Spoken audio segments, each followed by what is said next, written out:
Hey everybody, this is Rusty Staples at Rusty's Comics. I'm just getting ready here with my book, getting it ready for my CGC submission. I'm going to send this off to my buddy, Joe's Comics. He's great at getting these kind of books ready to go and prepped and ready for CGC. Get them all nice and clean and pressed, and hopefully he can work some magic with this book that I got right here. So we'll check back later and see how my CGC submission did. I think this is going to be a 9.8. I'm pretty sure, especially once my buddy Joe gets a hold of it. So we'll see what happens. Stay tuned. All right, welcome to the Rusty Staples Show with Off to Off-White Pages with me. Today we've got a rundown. First, we're going to be starting with why most podcasts suck. Second thing we got on our list is the different types of collectors we find. Third, today we got a nice unboxing. We got a pile of unboxing ready to go here, so stay tuned for that. And the fourth thing on our list, we're going to talk about a creator that's not well known by a lot of people, but it was a name that as a kid rung in my head. We've got a couple comics books that he drew here. Nomad 1 and 2 of this series. Mr. S. Clark Hallbaker. We're going to talk a little bit about him.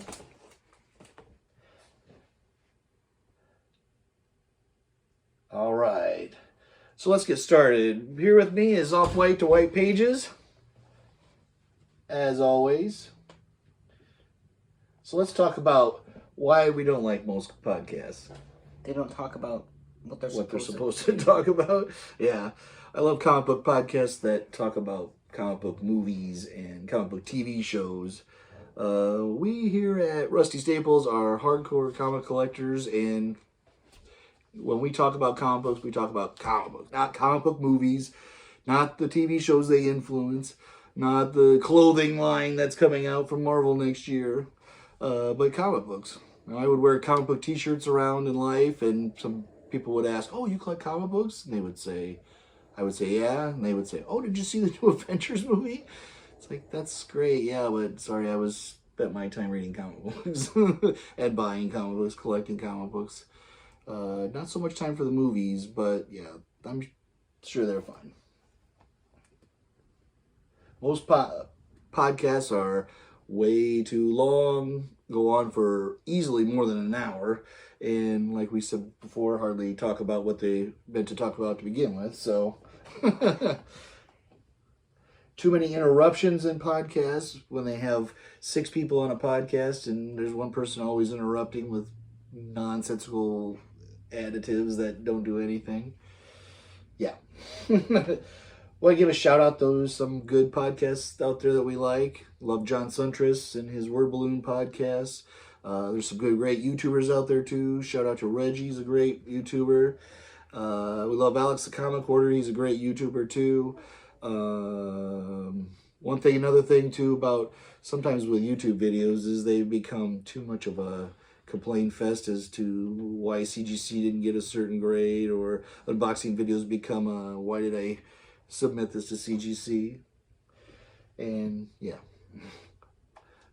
not a fan. Second topic today we want to talk about is the types of collectors in comic books. And this is something that's been on my mind for a long time now. Kind of going around to the conventions that we've been, heavily going to conventions for the last 10 years. And it's just seeing the things we see growing up as a sports card and comic book collector. The things I've witnessed over the years, and just, being around the hobbies and everything. First person I kind of have as a type of collector is the basic reader, and the person who collects like trades and wants to know the stories and, wants to know what's going on, reading the books, but doesn't necessarily want to wait every month and buy the floppies and, have to wait in between months or hold on to a ton of single issues, which is understandable. Another second type of collector I have is kind of more what I would call the on-the-fence type person that, buys floppies when it interests them, and then when they get tired of having them sit around, they sell that stack, and, they'll go to a comic book convention and a year or two later and find out, oh, hey, I like this book, or I want to read this book, this cover's cool, and they'll buy a few more comics and then sell those later too. So they're kind of in and out of the hobby a little bit, but still curious as to what's going on. Third type of person I have is like what I would consider myself a pure collector that basically just collects everything and everything, whatever interests them and whatever maybe money-wise you think would do well later, or it's just something that interests you, but not necessarily buying things to sell, but just to add to a collection. And hopefully we'll get a video of my comic book room downstairs that is a big mess right now, but needs to be organized, and we're working on that. So we'll hopefully take a field trip down there and be able to do some digging there. Definitely within the next few videos too, because we've got lots more plans, so stay tuned. We're going to be kind of changing things up as we go. We got an unboxing coming up here in just a second. We're about to get to here, but we're still talking about types of collectors. Last kind of collector I think maybe we would talk about is not necessarily a collector, but somebody that would consider themselves a collector, but is more of a comic book dealer, someone that's sets up at shows and buys collections and does a little bit of collecting too, or does collecting too, but I would consider that's a person more of a dealer, just because whatever they buy a collection, they would be more likely to sell most of it rather than keep it. I bought one collection, very small collection one time, and didn't sell any of it. I've never sold a comic book before. That's why I would say I'm a pure collector. I don't ever buy things necessarily because of the increase of value, but just to have and to appreciate things I like. And I'm not influenced by the hot books or the hot 10 or any of that kind of stuff. Just more influenced by life and growing up reading the Overstreet Guide and those kind of things. The old references we used to have, including these bad boys, the Gerber books here, which I know White Pages has been digging into a lot. So we get a lot of reference from these. If you don't know about these Gerber books by Ernst Gerber, the Golden Age photo journal, check it out. Hit us up. If you want to know more about that, we can certainly do a video about that sometime. We would definitely love to. We try to keep a little bit of variety here in these shows, so we'll try and get to that one day. Let's see. So yeah, that's basically the kind of collectors out there that I consider the different kinds of collectors. So let's see, what do we got here? Next up on our list, we're going to go ahead and let's go ahead and do our unboxing. I know everybody's probably been waiting on that, so let's go ahead and hit that up. Why don't you go ahead and do the first one, White?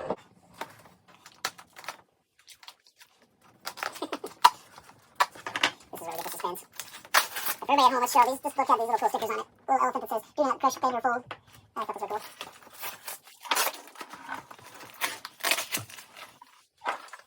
Sure, let's try that scene. Okay, what the heck, this part. Alright, now we work on that also. Double unbox here.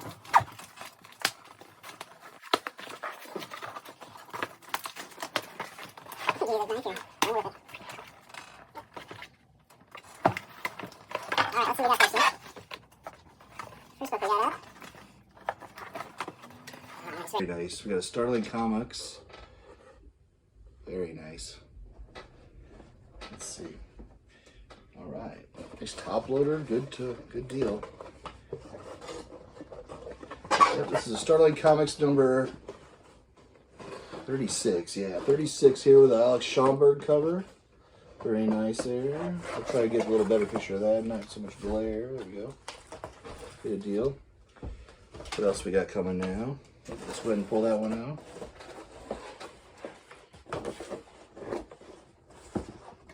Ah, yes. Now, this one's not necessarily an old book, just kind of a special book. Beautiful. This is a House of Mystery number 229. But what makes this book special is that it's from the Don Rosa collection, which I don't know if you can see that on there, but some books come from special collections. This one happens to be from a collection from a comic book artist named Don Rosa, who was well known for doing Scrooge McDuck comics. And his collection, he sold off pretty much everything, I think, from before 1970. And he had a huge collection of very, very high-grade books. And he sold everything off that was I'm sorry, anything after 1970. So all the old stuff he's still got. Oh, nice. Well, this one here is an old book too. Very careful. Oh, that's all right. This is Black Hood number 9? 15. 15. Another very old book. This is an MLJ from the Archie company before there was Archie. Yeah, that's a nice book too. Hey everybody, this is Rusty at Rusty Staples Comics again. I got my CGC submission back, and I don't know if you guys remember, but a while back I had this book I was sending into CGC. I sent it to my buddy Bob at Bob's Comics, and hopefully he works some magic. He got his press and clean on. Alright, let's see what we got here. Let's see what my CGC submission did. Let me see. I'm going to try and keep this covered up for you guys. I don't want to see. Oh, I hope he worked his magic. I'm sure he did. Oh, let's see what we got here. All right, so, all right, ready? I'm not going to look. You tell me. Ready? How do we do? Oh! What? Something must have gone wrong at CGC. I don't know. I mean, it looks great. It looks... What did we miss? I don't know. I mean, we're gonna have to call that customer service number and see what's going on, because somebody missed something here. This book was pressed and clean, and I mean it's pristine. So what to talk to somebody, because I don't know what those guys are doing down there at CGC. I swear, but well, yeah. I don't know. Here at the Rusty Staples Show, we try to bring you a variety of content, and we try to bring you a variety of information about a variety of characters, not just Golden Age comic books, Silver Age comic books, but modern stuff too as well. One of the people we want to feature this week is a creator that not many people know, but he had a short and impactful run on a book, Nomad, in the early 90s. A creator by the name of S. Clark Hawbaker, that for whatever reason that name stuck in my head as a kid, and I remember seeing this cover on a large stand-up advertisement at my LCS as a kid.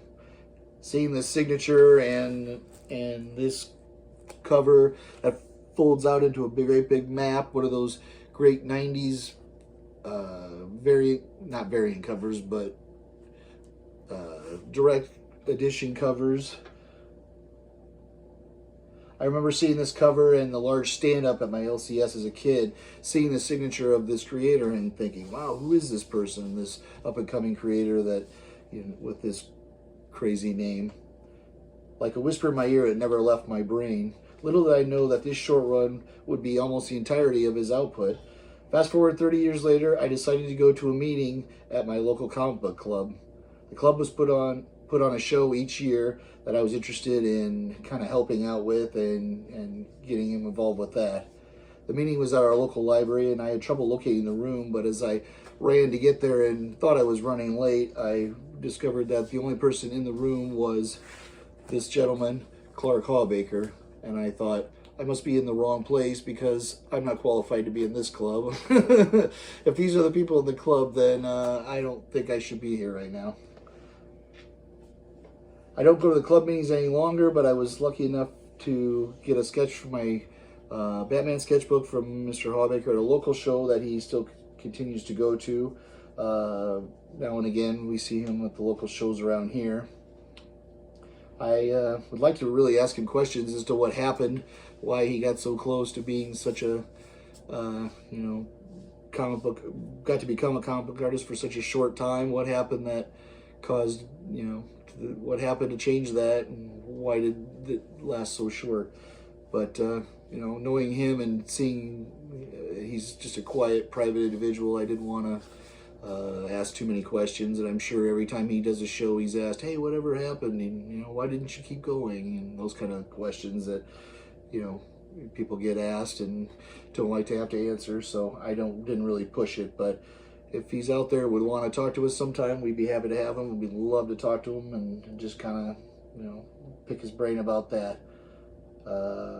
Yeah, but thank you for this short time and the great influence that he's had over comics. I'm sure there's a lot of people out there that know this cover and kind of wonder whatever happened.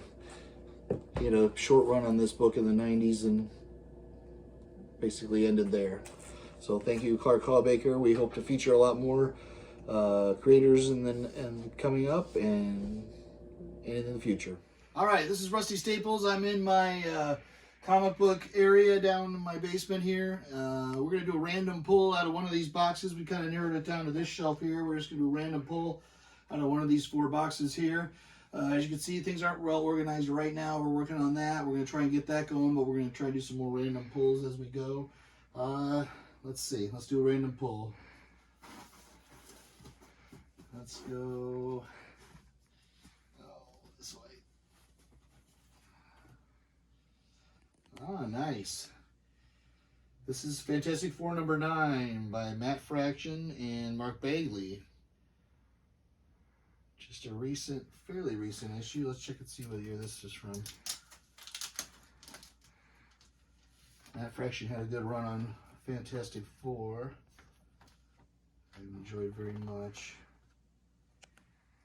This is from 2013. Matt Fraction, Mark Bagley, Mark Farmer.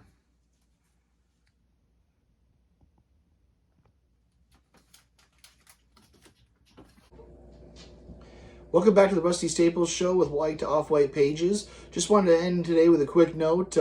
We just want to be a variety comic book show with a number of topics and some fun and games hidden in there too. A little bit of comic books, personal comic book collection thrown in there, and some fun and just having fun with the comic book community.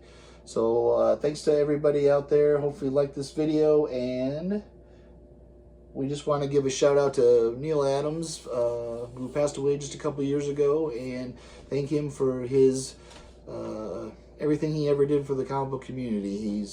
His